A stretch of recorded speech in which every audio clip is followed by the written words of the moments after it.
Chers amis, nous sommes très heureux de vous retrouver pour cette nouvelle émission de Présence protestante. Une émission entièrement consacrée au réchauffement climatique.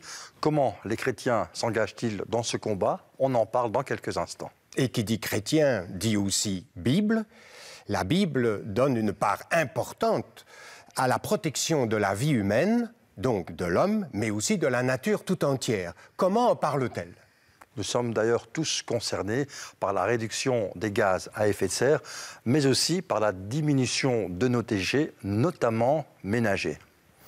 C'est ainsi que nous allons commencer cette émission par quelques images, des images d'archives, où nous voyons les jeunes dans la rue, c'est eux qui nous ont donné l'exemple.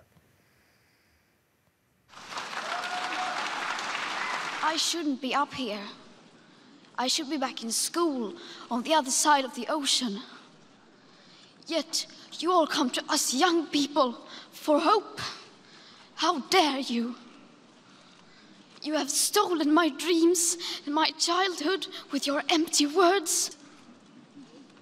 We are in the beginning of a mass extinction, and all you can talk about is money and fairy tales of eternal economic growth. How dare you? How dare you continue to look away and come here saying that you're doing enough?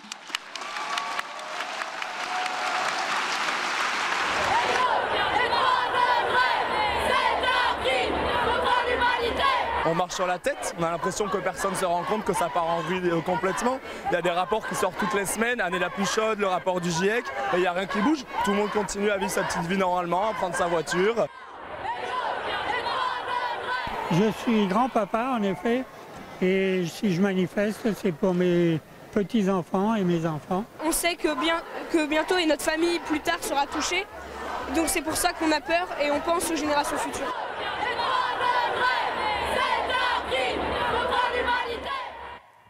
Alors, sur le plateau, nous accueillons la pasteure Jolande Bolsenbroek.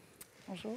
Ainsi que M. Samuel Furfati, qui est un spécialiste en géopolitique de l'énergie. Bonjour. Bonjour. Alors évidemment, ces images sont assez parlantes, ces jeunes qui manifestent, qui revendiquent. Qu'est-ce que cela évoque pour vous? Mais tout d'abord, c'est un plaisir de les voir, puis c'est une fierté aussi. Un plaisir parce que j'ai manifesté moi-même et que c'est gai d'aller à des manifestations, mais une fierté aussi parce que ce sont des jeunes et que ce sont des jeunes qui se rendent compte que les choses doivent changer. Et donc, de là vient ma fierté. Et quand je vois Greta Thunberg, je vois là une jeune femme très, très audacieuse qui me fait penser aux prophètes de la Bible. Parce que les prophètes aussi, quand ils disaient quelque chose, c'était pour déranger, mais en même temps, pour dire que, pour faire changer le comportement des gens. La même question, Samuel Furfari, qu'est-ce que cela vous inspire? Ça m'inspire la parole de Jésus. On regarde la paille dans l'œil de l'autre et pas la poutre qu'on a dans le sien. Que je sache, ce sont les jeunes qui sont les plus grands gaspilleurs d'énergie. Erasmus, les douches qui durent 3 fois plus de temps que les adultes, les hamburgers qu'on avale les uns derrière les autres sans manger de légumes. Je crois que les jeunes sont des véritables gaspilleurs de l'énergie et en plus, ils viennent nous donner des leçons à nous qui travaillons depuis des décennies sur ce qu'ils veulent que nous fassions. C'est peut-être pas tous les jeunes.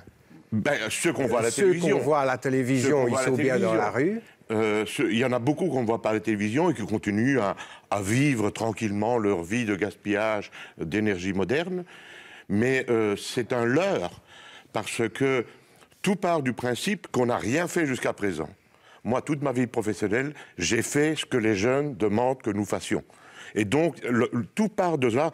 On a l'impression qu'on n'a rien fait, alors qu'on n'arrête pas d'améliorer l'environnement. Un dialogue de sourds, alors? Non, c'est même pas un dialogue de sourds, puisqu'ils n'écoutent pas. C'est même pas un dialogue de sourds. Aujourd'hui, le principe est tout simple. Tout le monde est convaincu que nous vivons dans un monde pollué. Ils n'ont jamais été en Inde, vous savez, ces jeunes, pour voir ce que c'est la pollution. Ils n'ont jamais été à Kinshasa pour voir ce que c'est la pollution, quand il n'y a pas d'eau et pas d'électricité. Nous vivons dans un monde propre, parce que la Bible nous dit que nous devons nous développer et vivre dans un monde propre. On a intérêt à vivre dans un monde propre. Et donc, on est parti d'une hypothèse fausse au départ, que tout va mal. Ça, c'est pas vrai du tout. On peut tout de même pas décourager les jeunes non plus. Mais justement, on ne décourage pas les jeunes. La solution, c'est pas manifester. La solution, c'est faites des études. Allez dans les métiers des scientifiques. Il y a un développement énorme. Je n'ai pas dit qu'on a terminé le développement. Il faut continuer ce développement, bien entendu. Et c'est à travers le développement, la recherche, la science, la technologie, la santé. Il suffit de voir l'état de santé des gens dans le monde et comparer avec nous en Europe. Il n'y a pas photo. Alors, Madame Bolsenbruck, pasteur, c'est un leurre, ces jeunes dans la rue. Quelle est votre position ? Mais je pense d'abord qu'il ne faut pas mélanger tout et pas dire que tous les jeunes mangent des burgers, etc. Et je pense que ces jeunes qui sont dans la rue, ce sont eux qui ne mangeront pas ces burgers, ne prendront pas les douches pendant 5 minutes. Donc je pense qu'il faut distinguer quand même. Et puis c'est vrai que peut-être notre air ici, enfin l'air que nous respirons, est plus propre qu'il y a 20 ans. Je le crois sincèrement, mais il ne faut même pas aller très loin en Europe pour constater que ce n'est pas le cas. Hein, moi, j'étais en Géorgie l'année passée et là-bas, on voit nos vieilles voitures diesel, elles roulent là-bas. Donc il y a 2 poids 2 mesures, on peut dire. Oui, et je pense que les jeunes qui manifestent se rendent bien compte que oui, nous, ici, tout va bien. Mais au sud de l'Europe, au sud de notre planète, ce n'est pas le cas. Donc c'est pour ça aussi qu'ils manifestent. Merci. Vous êtes responsable d'un groupe de travail dans l'Église protestante qui s'appelle Église et Société. Et chaque année, il y a une journée dédiée à la planète. Vous pouvez nous en dire quelques mots ? Oui, d'abord, je ne suis pas la responsable, mais la vice-présidente, et c'est Église dans la société. Nous organisons donc chaque année, nous incitons les églises à organiser le dimanche de la création pour justement conscientiser les paroisses à réfléchir à comment on vit et peut-être aussi à les inciter à changer nos comportements. Alors, d'un point de vue religieux, évidemment, ça se fait, ces manifestations, ces journées, ça se fait d'une manière œcuménique aussi avec l'interreligieux ? Oui, tout à fait. Donc, nous travaillons avec EcoKerk, qui est de l'Église catholique, un groupe... Nous allons d'ailleurs voir une image. Oui, donc c'est un groupe qui réfléchit à comment conscientiser les gens, à trouver les textes, etc. Et nous travaillons avec eux pour réaliser la liturgie du dimanche de la création. Très bien. Alors, nous revenons vers vous, Monsieur Furfari, dans votre livre « Chrétien écolo », point d'interrogation. Vous dites un peu, en quelque sorte, que l'homme pourrait être soumis à la nature. Et c'est votre combat. Vous pouvez nous en dire plus ? L'Ancien Testament est rempli d'exhortations à ne pas vénérer la nature. La nature est le substrat sur lequel l'homme doit se développer. Évidemment, si l'homme détruit ce substrat, il n'aura plus de quoi se développer. Mais il n'y avait pas besoin des écolos pour le savoir. Depuis que l'humanité existe, les agriculteurs veillent sur la nature. Si nous sommes dans une société comme nous sommes aujourd'hui, il n'y avait pas d'écolos, mais il y avait des agriculteurs qui protégeaient la nature. Et donc, dans l'Ancien Testament, la nature, c'est toujours « attention, ne la vénérez pas ».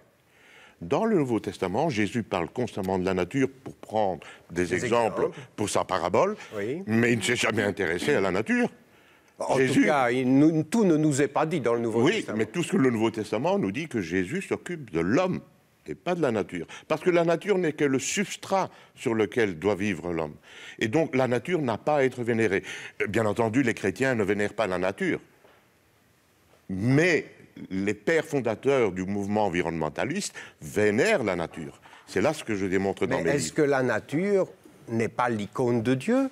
En vénérant en quelque sorte la nature, elle peut être aussi l'image de Dieu. De qui est-il dit dans la Bible qu'il est l'image de Dieu? De la nature? Pas du tout. C'est de l'homme. Il n'y a que l'homme qui est à l'image de Dieu. Il n'y a que l'homme qui reçoit le Saint-Esprit. Donc il y a une dichotomie totale entre la nature, qui est un substrat, et l'homme. L'homme est à l'image de Dieu, il reçoit son Saint-Esprit, pas les animaux. Mais est-ce que vous ne croyez pas que l'homme a été trop loin et a abîmé la nature? Ah, mais c'est justement le point que je disais tout à l'heure. Ça, c'est faux. C'est une hypothèse de départ complètement fausse. Donc l'homme n'a pas abîmé la nature? Bien sûr que non. L'homme a géré la nature. Et toute cette pollution, tout cela vient quand même de l'être humain? Non, la pollution vient du péché de l'homme, pas de l'être humain. C'est tout à fait différent.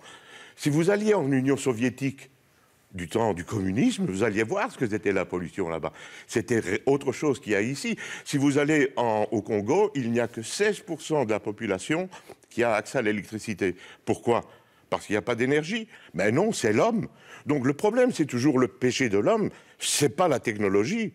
Donc il faut éliminer notre idée de l'homme est mauvais et pollueur. Non, c'est l'homme qui peut être gaspilleur, roubleur, avoir des compromissions. Ça, c'est un problème, mais pas la gestion de l'environnement avec des méthodes techniques et scientifiques. Alors vous, Madame Bolsenbroek, quelle est votre position là-dessus? L'homme pécheur, l'homme destructeur, comment faire? Oui, bonne question. Mais peut-être d'abord revenir un peu à ce Premier Testament, où c'est vrai, où il y a une critique sur la nature. Je pense que la critique de la Bible va beaucoup plus loin que ce que vous dites, en fait. Parce que ce n'est pas juste vénérer la nature, il faut aussi savoir qu'est-ce qu'il y a en dessous et qu'est-ce qui est dangereux. Pourquoi c'est dangereux de vénérer la nature?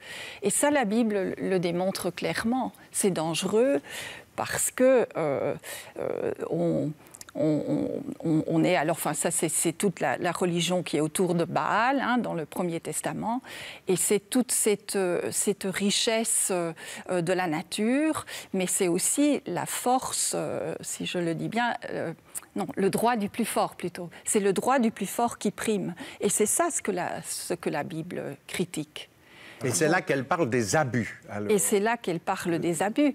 Et donc, bien sûr, il y a ce regard critique sur la nature, mais ça ne veut absolument pas dire que l'homme peut faire n'importe quoi. D'ailleurs, les premières lois dans le Lévitique, qui se trouvent dans la Torah, dans les 5 premiers plus importants livres de la Bible, il est dit, hein, avec les sabbats, qu'il faut protéger, l'homme doit se reposer, mais la terre aussi doit se reposer. Les animaux aussi doivent se reposer.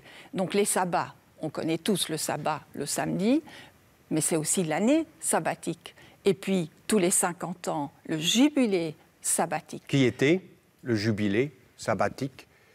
La remise des dettes? Oui, voilà, la remise des dettes, mais c'était surtout ne pas travailler la terre pendant un an. Laisser les animaux se reposer. Tout le monde qui doit servir... Un grand sabbat. Un grand sabbat pour tout le monde. Donc oui, la Bible est écologique avant la lettre. Je suis tout à fait d'accord. Voilà. Il y a une invitation aussi dans la Bible qui invite l'homme à prendre soin de la nature. Une version en français courant de la Bible nous parle de la chérir. Donc je pense quand même que c'est le devoir de tout homme d'en prendre soin. Et dans le Premier Testament, première prédication de Jésus dans l'Évangile selon Luc, il va citer un texte d'Ésaïe. Et ça parle de quoi? Justement de cette année du jubilé. Donc pas seulement libérer les prisonniers, etc., mais aussi ce repos pour la terre. Et c'est de ça que nous avons besoin aujourd'hui. Oui. Mais précisément, cette année sabbatique, ce passage de Luc, parle du salut qui arrive, le vrai salut en Jésus-Christ, pas les ersatz de salut de l'homme. Ça n'a rien à voir avec le salut de la terre. C'est le vrai salut enfin le Messie qui arrive à porter le salut à l'humanité. Et donc, je crois que dans l'Ancien Testament, il n'a jamais été question de critiquer la nature ou de culpabiliser l'homme. Jamais. C'est vrai qu'on dit qu'il faut respecter l'animal, on ne peut pas couper des arbres si ce n'est pas uniquement en temps de guerre, mais on est loin de tout cela dans le mouvement environnementaliste. Le mouvement environnementaliste est un mouvement anti-chrétien. Pourquoi? Quelle est votre thèse, là, très courtement? C'est pas ma thèse, ce sont eux qui l'écrivent. Hein? Lynn White a écrit dans Science que nous continuerons à avoir une crise écologique jusqu'au moment où nous rejetterons l'axiome chrétien que la terre est là pour supporter l'homme. Donc pour les fondateurs de l'environnementalisme, qui bien entendu c'est pas les gens qui votent écolo, hein, ça n'a rien à voir. Vous savez, les communistes n'avaient pas lu Marx, hein, donc on ne mélange pas les choses. Mais les pères fondateurs de l'environnementalisme ont dit c'est à cause des chrétiens que tout va mal dans le monde. C'est pas vrai parce que tout va pas mal dans le monde et c'est pas à cause des chrétiens. En tout cas, vous êtes très positif en disant que tout ne va pas mal dans le monde. Bien entendu. Nous rappelons bien sûr que sur notre plateau, nous avons la liberté d'expression et que cela, bien sûr, concerne chacun et celui qui dit ses thèses. Et donc, dans le protestantisme, et nous en avons un bel exemple aujourd'hui, nous avons une culture du débat et c'est pour ça que nous débattons. Alors, Madame Bonsenbrück, qu'est-ce que vous faites, vous, pour la nature? On a parlé beaucoup de Bible, on a parlé de l'Ancien Testament, mais vous, concrètement, vous avez dit que vous alliez manifester avec les jeunes, mais est-ce qu'il y a d'autres choses qui sont entreprises? Oui, bien sûr. Bon, on peut bien sûr à un niveau personnel faire... Personnel, communautaire, dans voilà. l'Église protestante. On fait beaucoup de choses. On essaye d'éviter le plastique, on essaye de marcher au lieu de prendre la voiture, on essaye de ne pas partir en voyage en avion. Mais aussi au niveau de la paroisse, tout à fait, nous essayons vraiment d'être climatiquement neutres. Qu'est-ce que ça veut dire, être climatiquement neutre? C'est très difficile, ça je peux vous le dire. Et donc, il faut toujours faire des compromis. Mais nous essayons, nous réfléchissons vraiment aux choses quotidiennes de notre vie de paroisse. Donc, quand nous avons une fête en paroisse, on n'utilise pas on n'achète pas de bouteilles en plastique, par exemple. Mais ce sont vraiment des petites choses. Et je pense que ça ne suffit pas. Il faut aussi, justement, essayer de faire bouger nos politiques. Pour vous, ça commence par là, des petites choses qui peuvent en amener d'autres, des grandes? Oui, mais ça, les petites choses, ça c'est bien sûr, mais ça ne suffit pas. C'est normal, mais il y a d'autres choses à faire. Mais il y a d'autres choses à faire et je pense que, justement, en tant qu'Église, nous avons notre mot à dire. En nous basant sur une très très riche tradition, et nous avons notre mot à dire aussi en se basant sur la Bible. Et je pense que dans la Bible, la question qui est posée, c'est en fait « cui bono », à qui ça fait du bien. Et ça, c'est une question que nous devons toujours nous poser. C'est ça.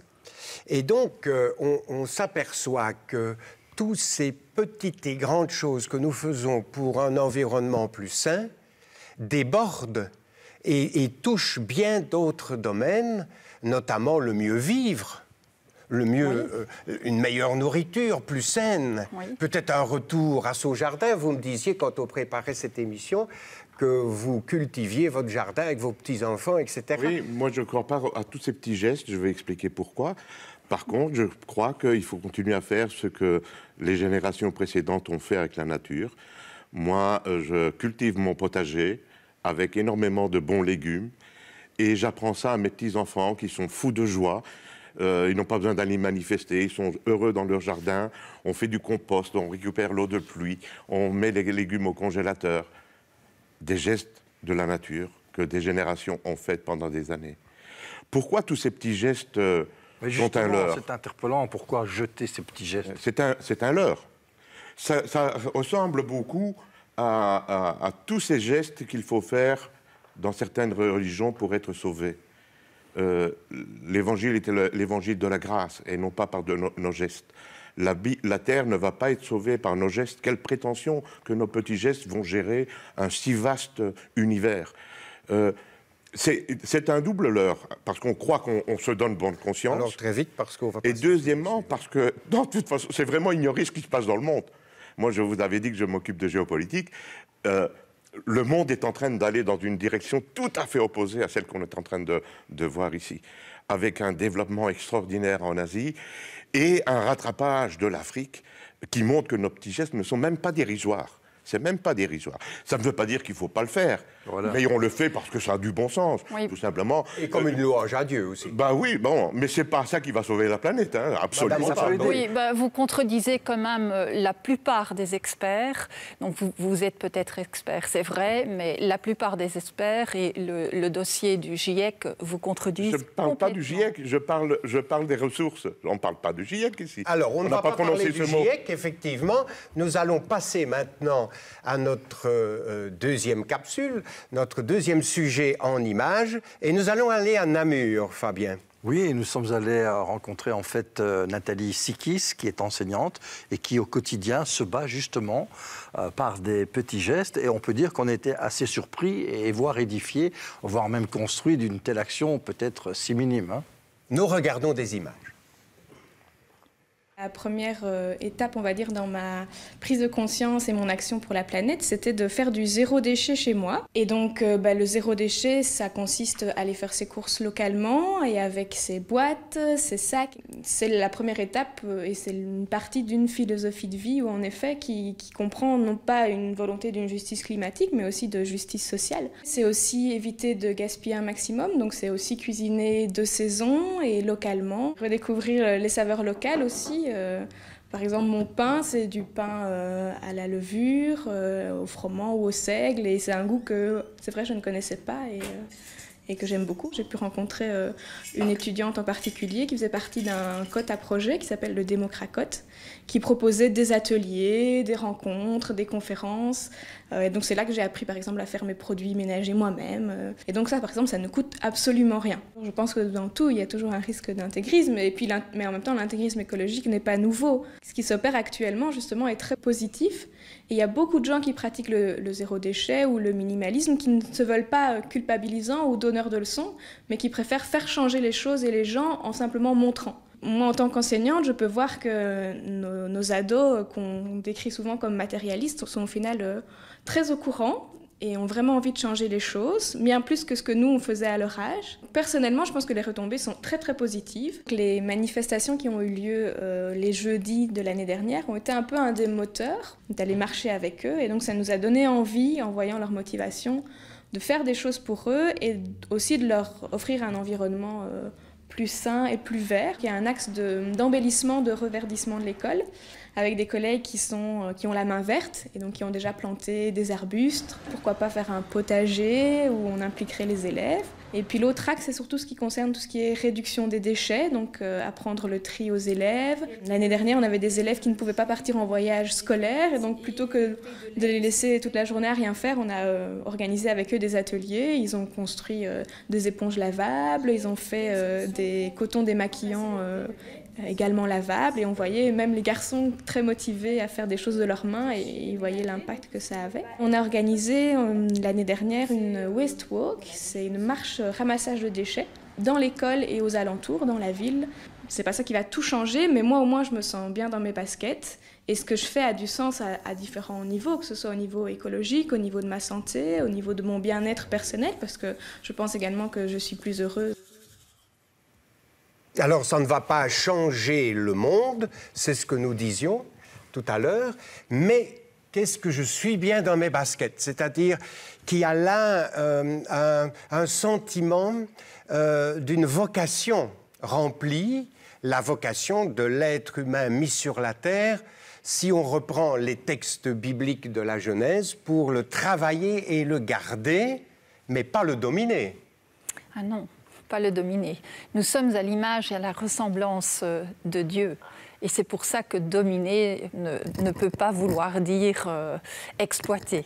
Ça veut dire bien s'en occuper. Faire attention, épanouir les choses. Voilà, tout à fait. Et nous voyons quand même, Monsieur Furfari, excusez-moi, combien ça touche des gens, c'est pas finalement anecdotique, et puis ça donne des liens entre les êtres humains, entre les citoyens, ils ramassent les papiers ensemble dans la marche, etc. C'est bien, non? Si ça peut rendre heureux les gens, pourquoi pas?